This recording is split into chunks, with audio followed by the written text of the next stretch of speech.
Hello, everybody. Welcome to episode 4. It's Sam's turn. Oh, sorry, Sam. Go ahead. No, she's Oh, episode 3. yeah. Oh, you're right. Just kidding. Continue. Anyway, hello, everybody. Welcome to episode 4 of the Penny Dreadfuls podcast. And this week we are talking about The Silent Patient by Alex. How do you guys pronounce his last name? Because I want to say Michaelides. Michaelides. I think I said Michaelides the first time. And then I just read it as Michael after that. Yeah, Michael. Michael plus some. That's probably rude. I'm sure it is. That's just I was saying it wrong anyway. No, I feel you. Don't even worry about it. So I guess we'll go with Michaelides for now. Does that work for everybody? Alex Michaelides? hmm Okay. Listeners, please tell us if we're wrong. Yes, send us an email. I'll give our information out at the end of the episode.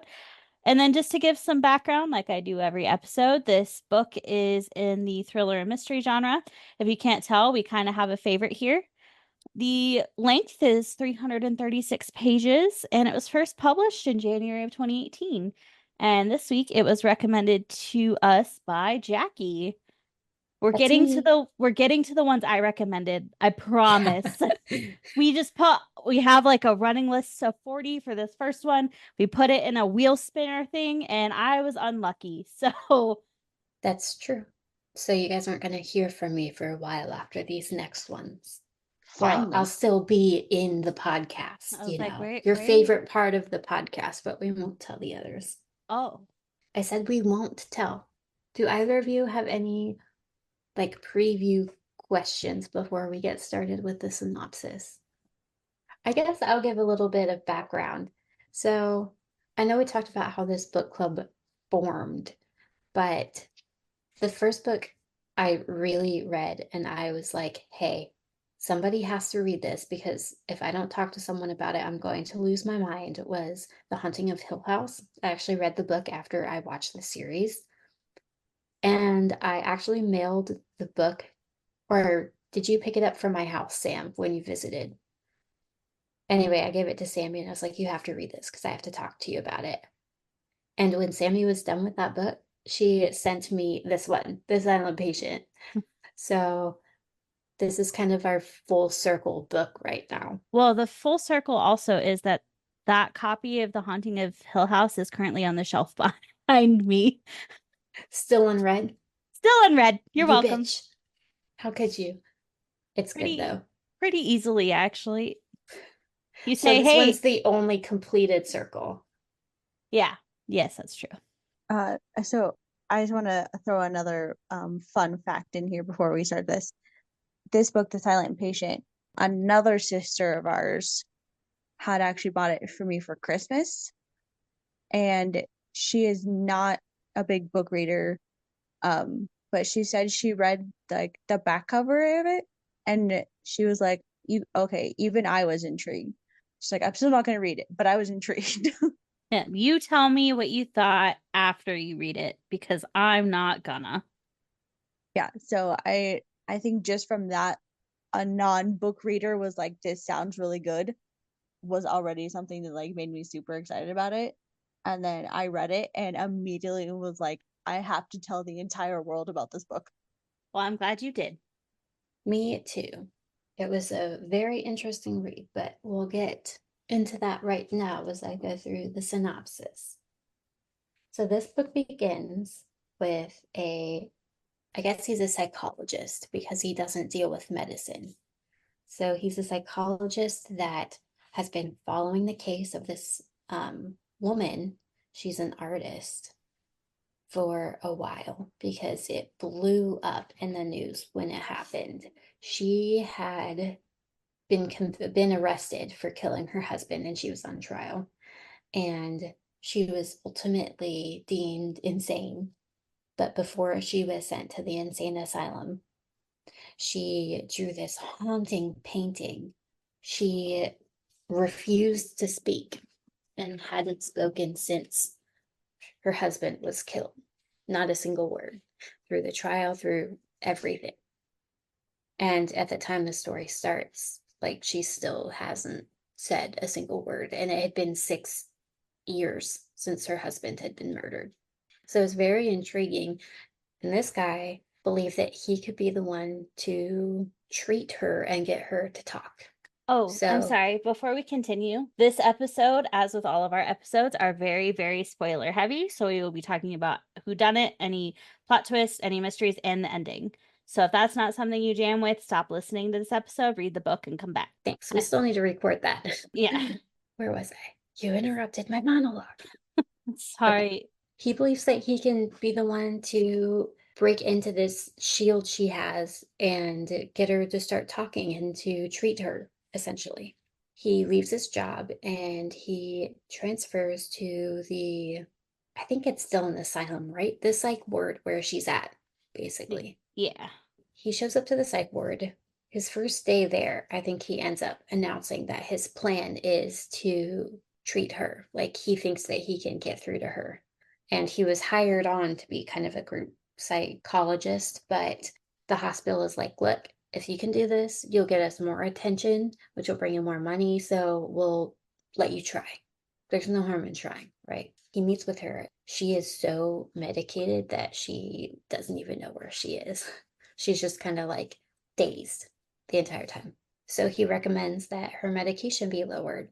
And the psychiatrist who's there is like okay with it at first, but him and the psychologist actually used to work at a center together and they don't really like each other at all. So there's some pushback there. But eventually he agrees to lower her medication dosage. And the next time, I think like the next day, he meets with her, she's more lucid. She can kind of know what's going on around her. He meets with her to start like their session. She leaps at him, tries to kill him, like she chokes him, like insanely aggressive. He's barely able to like reach his alarm and pull it, and they peel her off of him.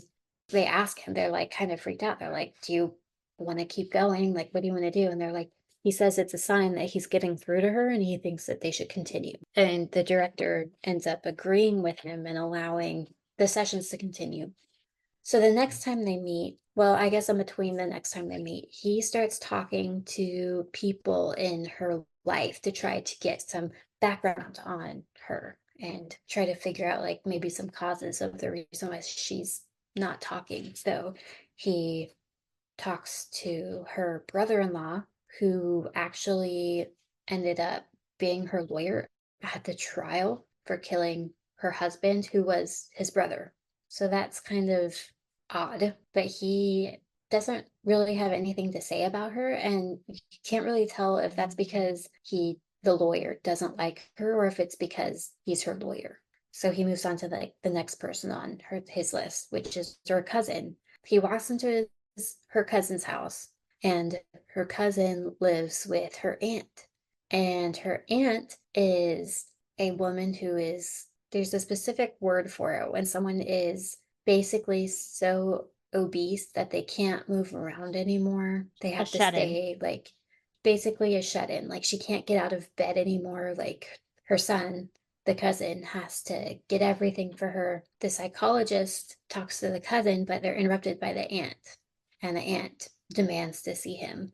The aunt had some choice words about the artist. The psychologist comes to learn that the artist had painted a not so flattering image of this, I guess it wouldn't be an image, not so flattering painting of this woman. The aunt hates this artist and makes no bones about it, and then tells the psychologist like to get out of her house and never to come back. And then the psychologist meets with the gallery owner who showed all of her paintings. He doesn't really learn much, but he does get to look at all of her paintings, including the one that she painted of her aunt. He sees the painting that this artist painted after her husband had died, and it has a specific name. I can't remember it. Did you guys happen to write it down? Alcest? So he thinks the paintings give him kind of an insight into her state of mind.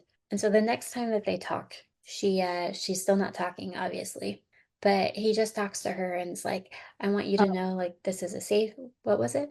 it's Alcestis. So the next time he talks to the patient, he's like, I just want you to know that this is a safe place. Like, you're not gonna get hurt here. I'll just like keep talking to you and just like be here, basically. And then he just sits with her in silence. When he was leaving the gallery owner's gallery, he was like, I think you should let her paint because then whatever she's thinking will come out on the easel. The psychologist thinks this is a great idea, and so he ends up getting her paints and her easel and stuff and setting it up. And actually, it's permission by the psych ward to let her paint. And she ends up painting a picture of the psych ward on fire, and she's being carried out of the psych ward by the psychologist. The next time he walks into work, the entire place is like in uproar. It turns out the artist had tried to kill another woman in the psych ward, and he goes to talk to this other woman about what happened, and she had written slut across the front of the painting, and the artist attacked her and tried to kill her and almost succeeded. She like took out her eye, right, with a paintbrush or something. Yeah, took Very, out her eye. Oh boy, yeah. very violent. Not very cool of her. So while this is going on, the psychologist starts like realizing that his wife is having an affair. He opens up her computer and she left her email logged in, and he finds a bunch of racy emails that his wife has been sending to another man. And so he ends up going to his own therapist for advice, and his therapist is like, look, you got to leave her. He had a bunch of abandonment issues in his past, and his therapist was like, look, you're better than that. And this is not going to be good for you if you don't leave your wife. But he is so like afraid of abandonment that he ends up like just clinging to her harder. And he's continuing his job. And there's like a bunch of other meetings that he has with the artist, but they're all pretty unsuccessful. And eventually he's like told by the director that it's not really working and he should stop meeting with her. He starts stalking his wife because he knows the same old story that all the cheating spouses get. Like, oh, work is late today. They want me to work late. We're working really long hours right now. His wife's a actress, so she's working like closely with the director and everything for this play that's coming up. And then she's meeting friends and stuff. And he starts following her around and stalking her.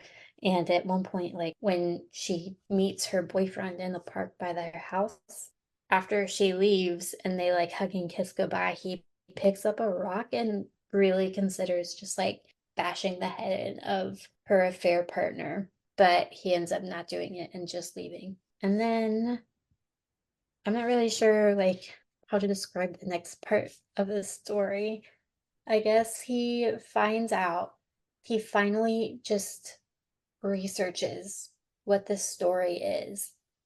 He finds out that the name Electus, you said? Alcestis. He finds out through his sleuthing that he's been doing that she went and saw a play by this name a few weeks before the murder of her husband.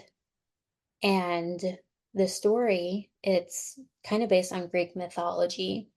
You guys help me out with this story. I want to say it was So, so it's a Greek tragedy that is about a husband and the wife, and the husband finds out he's going to die, but in exchange for dying, he can put his wife in his place, and he does. So he chooses to have his wife die instead of him. But the gods take pity on the wife and bring her back to life. And after the betrayal, she never says another word. and that was the wife's name, right? Was Alcestis. Alcestis. Yep. So he finds that out, and he but he goes back into the psych ward and he finds her with a prick in her arm, Uh, and she he found the diary first. oh, he found that, okay. And talked about like the man that was following her. Okay. Sorry. Okay. If you don't want me So to let me jump get in, I into that a won't. little bit. No, I do. I do. So I think she gives him the diary, right? She leaves it out for him Yep. She as hands they're it to like him. having their meetings and stuff.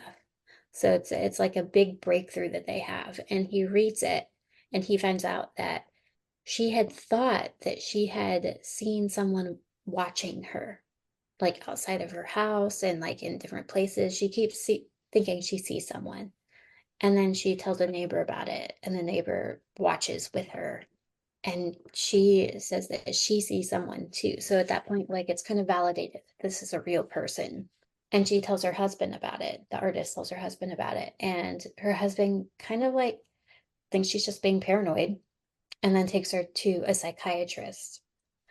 And the psychiatrist basically also like doesn't think she's telling the truth and demands that she gets put back on medication because clearly this is a mental break that's happening. There's no way that, somebody's actually like following her around or watching her. So she kind of just takes it to appease her husband, or she pretends to take it. She doesn't actually take the medication. And then all of this is outlined in the diary, and you find out that the psychiatrist that she went to was actually the psychiatrist that's now working in the psych ward.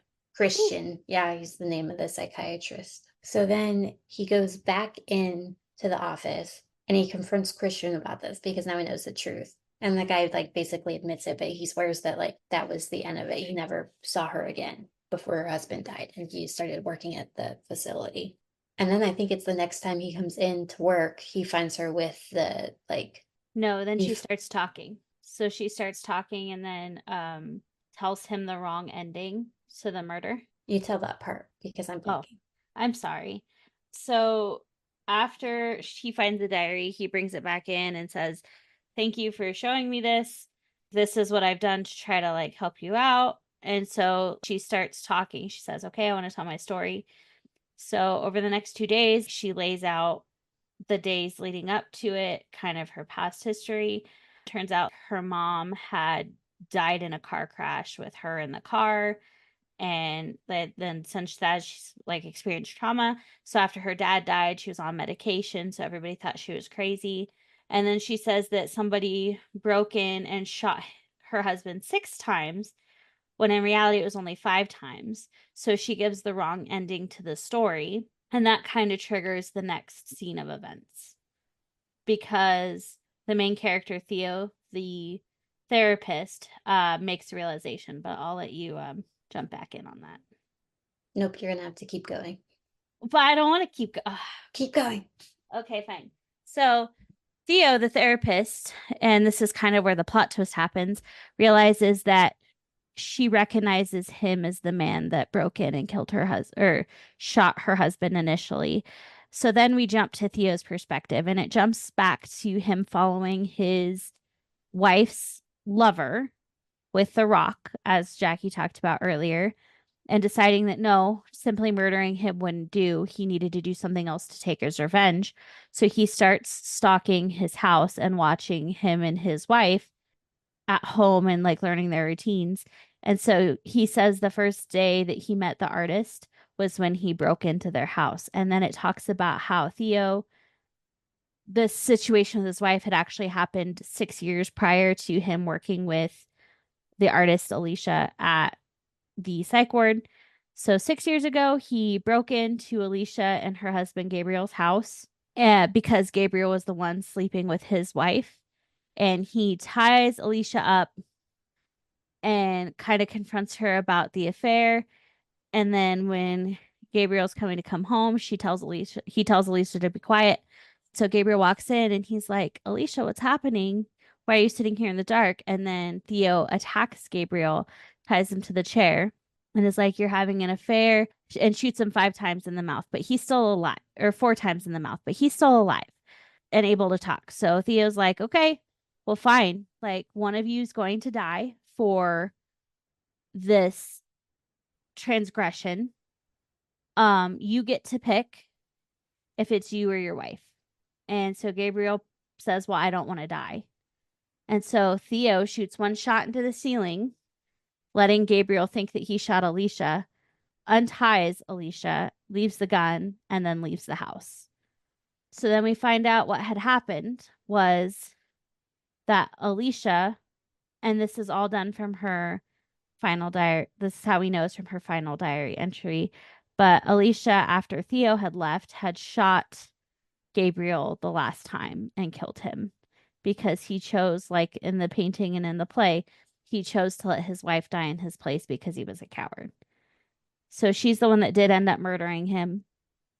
And then we jump back to the present time with Theo working with Alicia, and Theo recognizes that she knows he was the man that broke in and caused the situation. So he tries to kill her with a pinprick of morphine. And the thing is that he almost got away with it. They had framed the nurse responsible for handing out the medication, and that's how she overdosed. And he was like, actually, I found this pinprick on her wrist. I think it was Christian that did this because, according to her diary, he was the one that worked with her before and he's just trying to cover his butt. So they're like, okay, well, can you bring us the diary? And Theo couldn't find it, couldn't find it anywhere.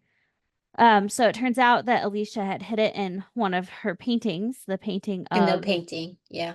yeah, the painting of Theo carrying her out of the psych ward. And the person that she worked with at the gallery came to get her remaining paintings and stuff after it was pretty much deemed that she wasn't going to come back. Found the diary and then turned it into to the police. And the story ends with the police officer coming to make a house call to tell him that you're under arrest, essentially. And we find out that his wife has stopped acting and is kind of grown into a deep depression in the last 6 years, probably because her lover was murdered by her husband. So I guess I was confused where you were going when you stopped the first time because I never made the connection that he realized that she knew that he was the one that was in the house.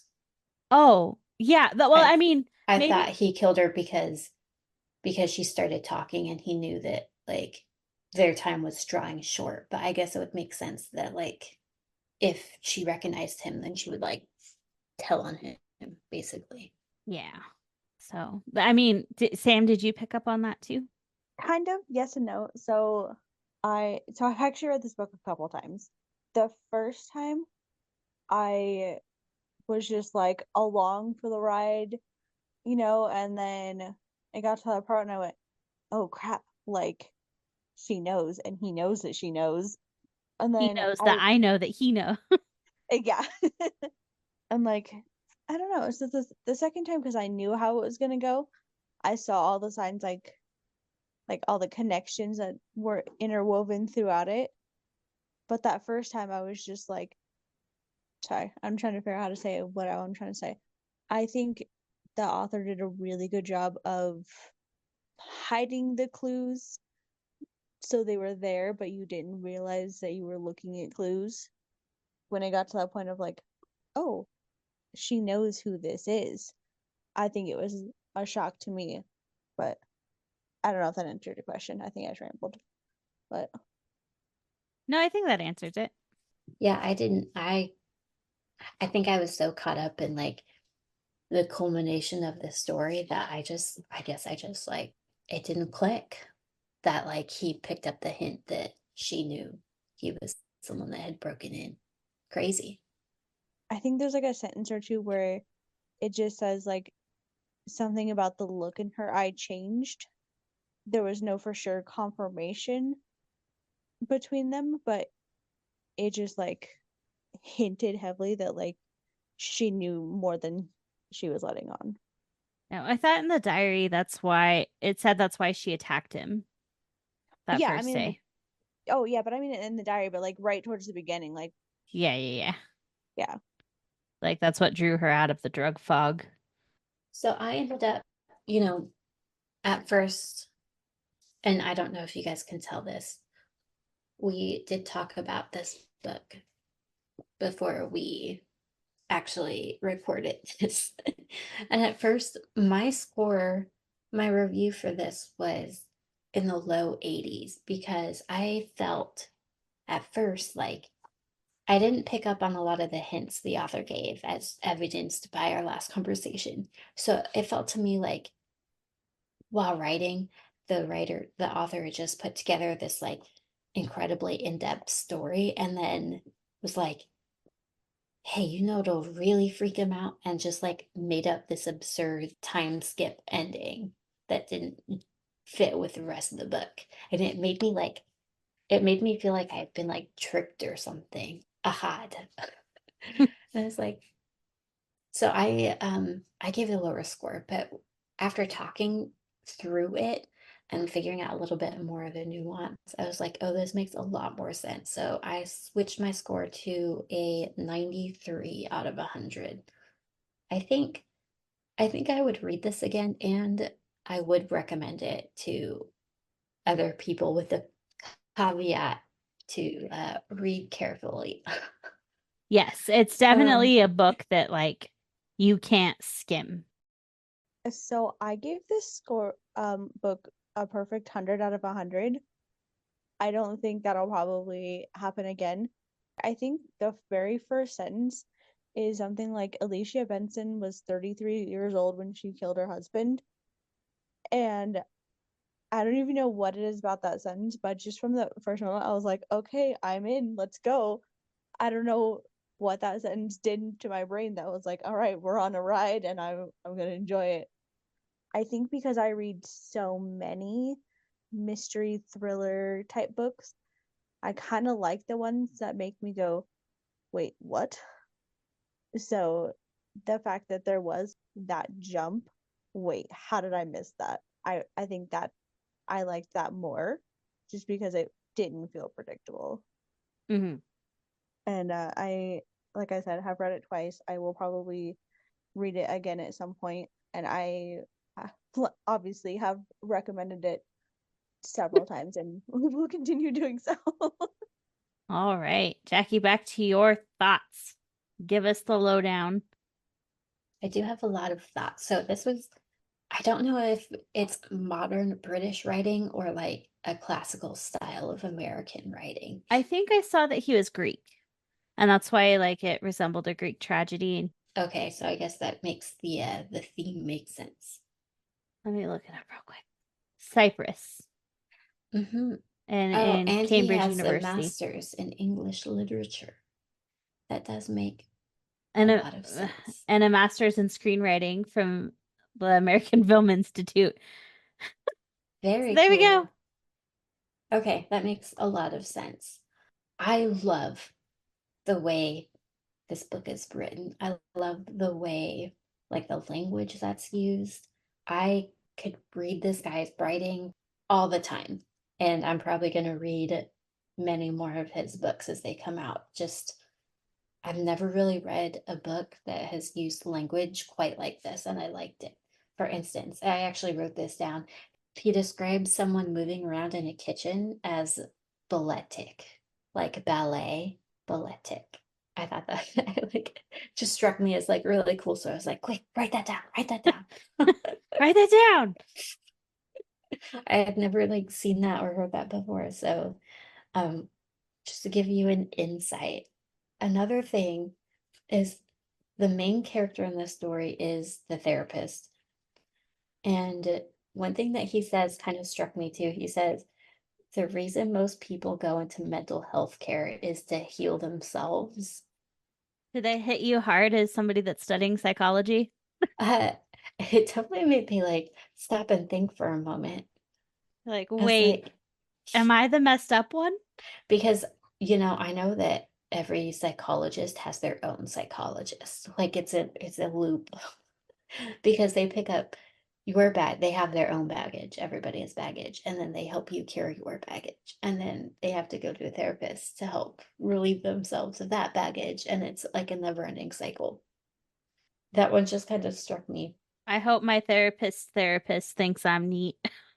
They're your grand therapist. My grand therapist. After the main character finds out he's been cheated on, and he breaks down and finds his therapist. His therapist talks to him about how he had been abandoned in his youth and mistreated, and she says that he's afraid of the pain of not being loved. And that one just kind of struck me. I was like, oh, that's so sad. But like another quote from the book: is love that doesn't include honesty doesn't deserve to be called love. That's a good one. And this is another thing that his therapist says to him when he's breaking down. Also, I can't believe the main character stayed with his cheating wife for the next. Okay, I can't believe it. But it's been 6 years since his wife cheated on him. And he did end up murdering her lover, as evidenced by the rest of the book. Well, But mortally he's injuring her lover. okay. Yeah. But he stays with her. And you Yeah. would think, as a, like, and I know he clings to her because he cannot handle being abandoned again. But I just like, you wish that in the 6 years you would have, I don't know, healed enough to the point where he'd be like, you cheated on me. But I guess if you go to the lengths of almost killing someone for someone else, maybe you stick with them. I don't know. I don't know. And those are my thoughts. What about you guys? Well, I don't think I would stay with Ryan if he cheated on me. No. No, and that was something like my husband and I talked about before we got married, before anything. Like, If you cheat on me, I'm fucking out. I don't have a lot of lines in the sand. I think I'm just a pretty forgiving person by nature, but that is one thing I will not stand for. I think that that's pretty common. Like, I don't think there's a whole heck of a lot of people that would, but what do I know?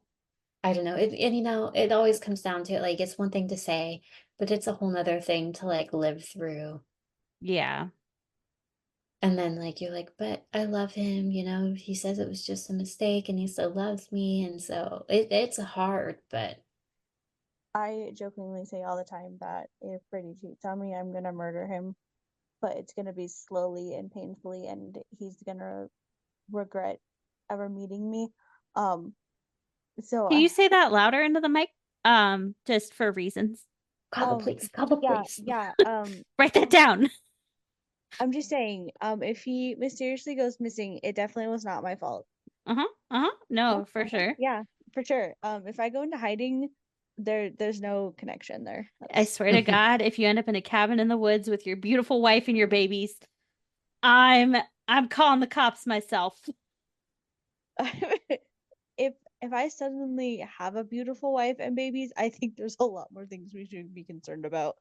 That was a throwback to Ask for Andrea for all of our loyal listeners out there. From week 2. Episode number 2. And our current number 1. Well, we'll see how that holds up after That's this book. true. This one has some strong scores so far. I think I broke the curve on this one. So Jackie, was at the end of your thoughts? Oh yeah. I have Okay. no more, nothing else is going on in there. Well, I didn't want to say it, but I'm glad you did. All right, Sam, do you want to go next or do you want me to? You know what? I'm gonna let you. I have a Okay. lot. I have a lot to say. But go ahead and do yours first. Okay. All right. So this book did end up being a page turner for me, but on my first impression, I thought it was going to be a slow read just because there is so much therapy talk, which isn't a bad thing because the therapist is the main character. But for example, like in a pretty dense section of text, he says, "We need our mother to soothe our distress and make sense of our experience. As she does so, we slowly learn to manage our physical and emotional states on our own." So, like, that just kind of gives you like a breakdown of like the sort of therapy talk that I'm talking about, Very which heavy. Yes. which is not something I thought I would like in a book, but I ended up really liking this one. I scored it a 96 out of 100. I did not see the twist coming until it was in my face. And then I thought the author did a really good job of, like we said earlier, planting those little seeds. So when it did hit me in the face, I was like, oh my God, Yep. this makes sense. Here it is. Because I mean, we've got the brother in law, Max, who turns out to have been in love with Alicia the whole time. And he was even like sexually harassing her and grabbing her and kissing her without her permission. And she wasn't saying anything because she knew it would like hurt the relationship between him and his brother. which I am not that type of person. I'm sorry, but if Ryan had Absolutely a not. brother that kissed me, I'd be like, Ryan, call the cops. It's time to kill your brother. Can you say that in the microphone one more time, a little louder? No, one and done. Okay. But I think that even though the therapy talk was there, it added to the story, and I was on the edge of my seat the whole time, especially because, like, not only do we have the brother, but we also had the gallery owner that we talked about, who turns out, like, Alicia had broken up with, even though they'd been friends for so long. She was no longer going to put her art in his gallery because she realized he cared more about the art. Then we also have Gabriel, who isn't believing her when she's talking about the things that she's seeing. We also have her psychiatrist, who is seeing her not at his practice but rather at his home under the table. She's trying to say, like, hey, this is my problem, and her psychiatrist isn't listening to her, so there's really no one she can turn to. And because of that, there's so many people that could be responsible, as well as Alicia herself, because the first line says straight out that she murdered her husband. But the book does a really good job of, like, giving you red herrings that make sense. And then you have, like, the Aunt Lydia and Alicia's, like, relationship to her parents and her father and things like that.